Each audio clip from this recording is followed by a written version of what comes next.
Hey everybody, Timmy Flyers Guy here to tell you about my show, Classic Flyers Theater, officially on my YouTube channel. Classic Flyers Theater airs every Tuesday and every Thursday on the Timmy Flyers Guy YouTube channel. On Classic Flyers Theater, we travel back to the glory days of Flyers hockey. We take an in-depth look at the glory days of Flyers hockey as well. In Classic Flyers Theater, you can travel back to the good old days when Flyers hockey was on the rage. Classic Flyers Theater features a lot of classic games, classic clips, and classic moments in Flyers history. So make sure you check out Classic Flyers Theater exclusively on the Timmy Flyers Guy YouTube channel every Tuesday and every Thursday. So make sure you check it out and travel back to the glory days of the Philadelphia Flyers.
Hey everybody, it's me, Timmy Flyers Guy, and welcome to this week's edition of Back in the Day.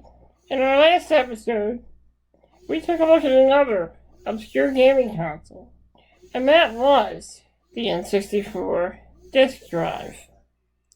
In today's video, we're going to take a look back at the Amiga 500 computer gaming system, and the Amiga CD32.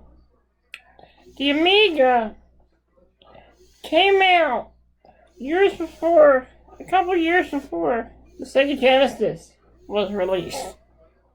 The 64DD was a computer, Amiga CD was a computer system. It had games and many graphic designing programs on it as well. The Amiga had some games that weren't released in the United States, such as Street Fighter and many other games as well. And we're going to take a look at the Amiga 500 computer gaming system and the Amiga CD32. Now, the Amiga CD32 was never released in the United States. It was released in Europe only, and I think the UK. So in this video, we're going to take a look back at the Amiga 500 and the Amiga CD32. Let's roll the footage. Hey, the sunshine on a rainy day makes my soul trip away. Sunshine on a rainy day makes my soul trip away.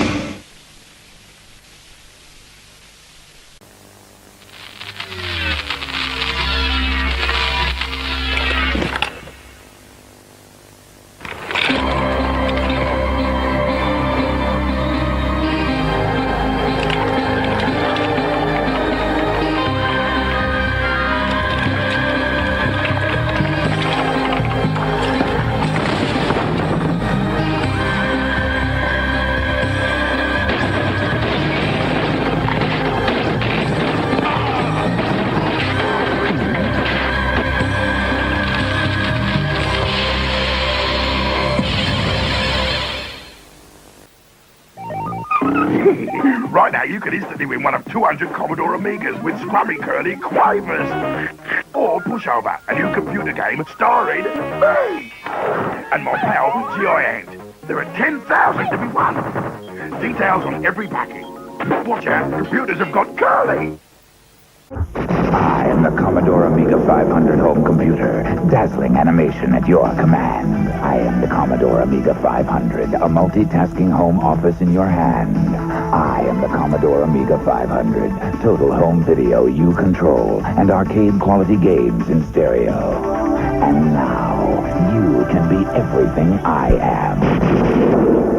Many other models available. See your full-service authorized dealer, Modern Business Machines.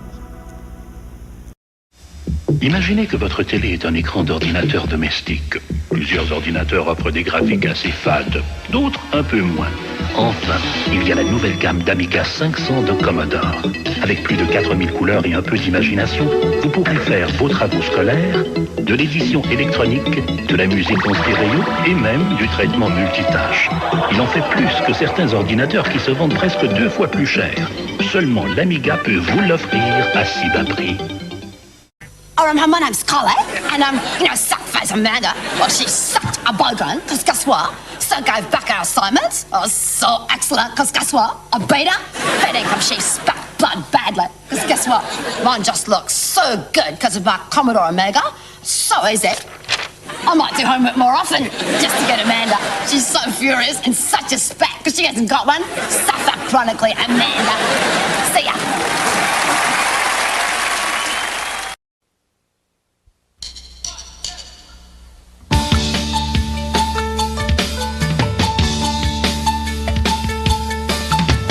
It is the best machine that is around anywhere in the world. The professional machine of the future.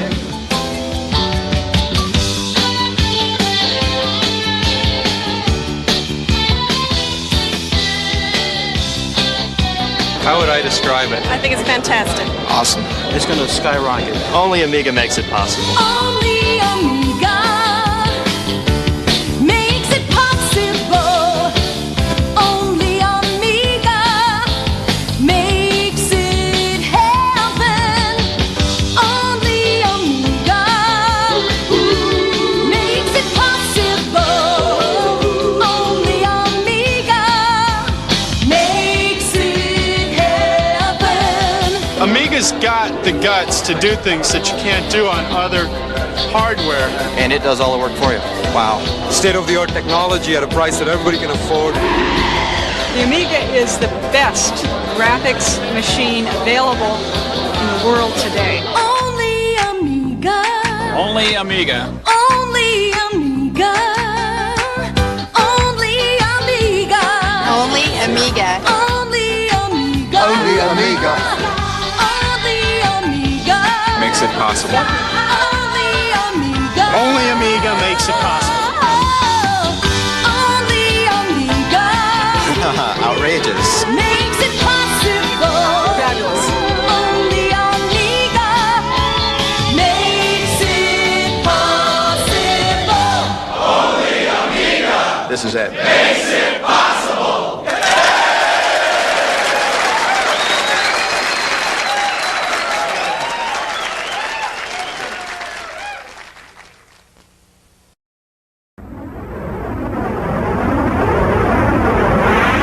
Now, let's get those boxes unpacked and take a better look at each component prior to putting everything together.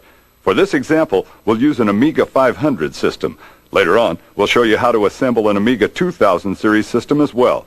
Don't worry, you won't need a mechanic's toolkit or any aspirin. The Amiga 500 contains all of the principal components that make up the computer. Called the main unit, you'll plug in all of the various peripherals you purchased to this central operating center.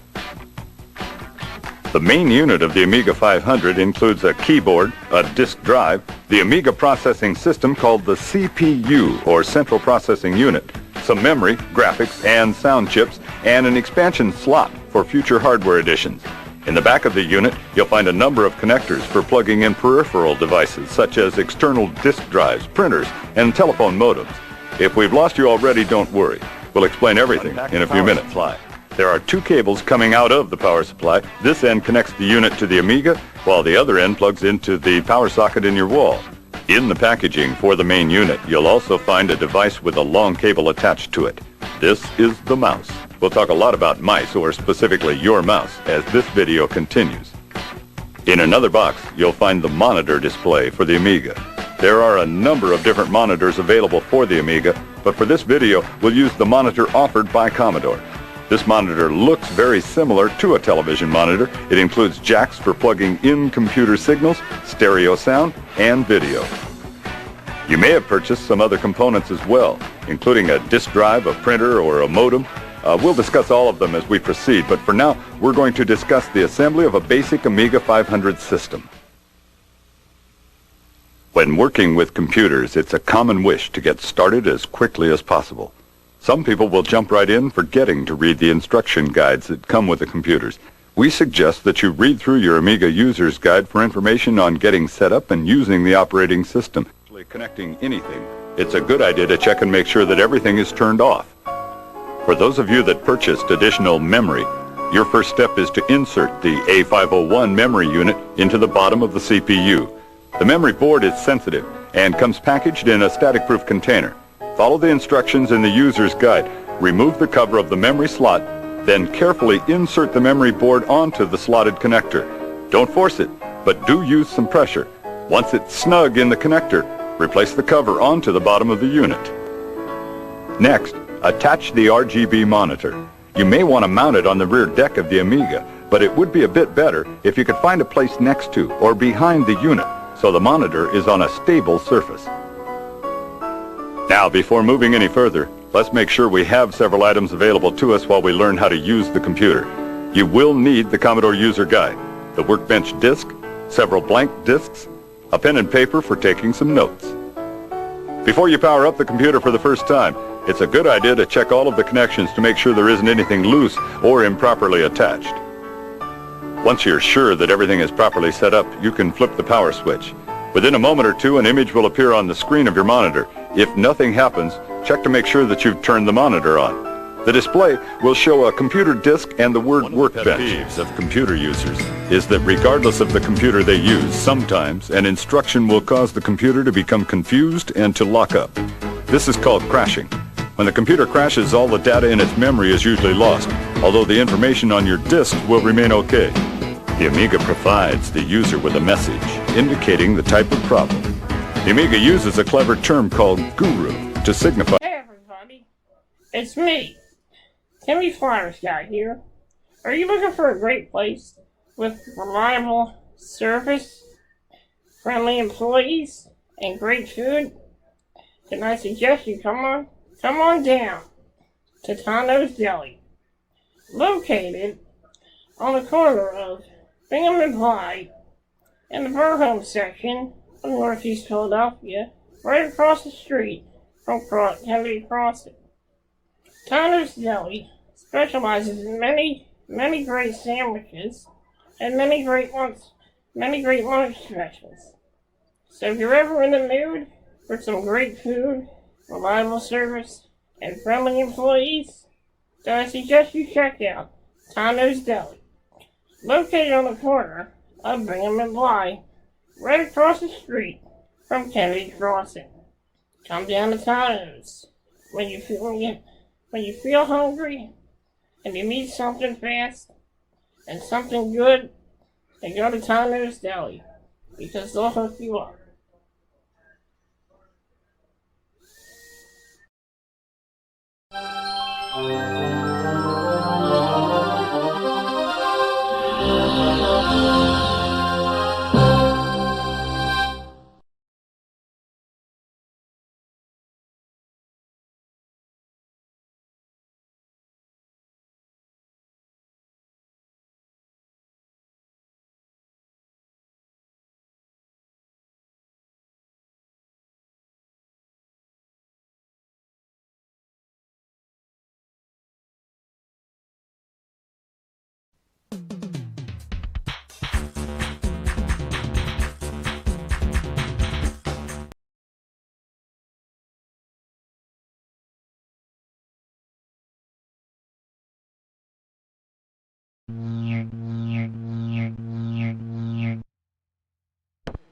Is this your idea of a great adventure game? Or is this?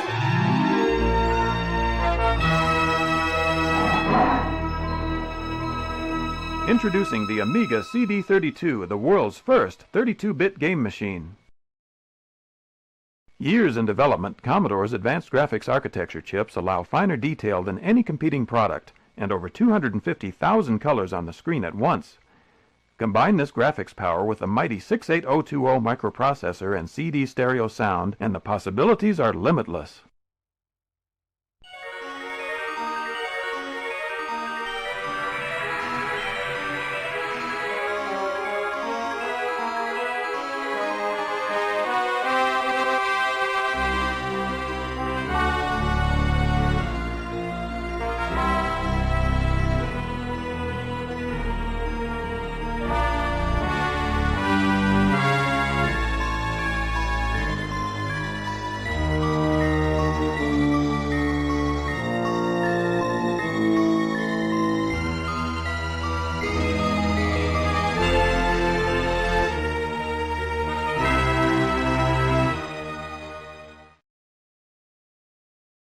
But the Amiga CD32 is far more than just a game machine. It can run most existing CD-TV software.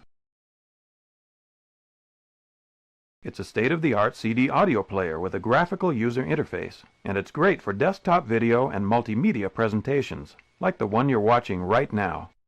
So, when you're ready to break the barriers of traditional game machines,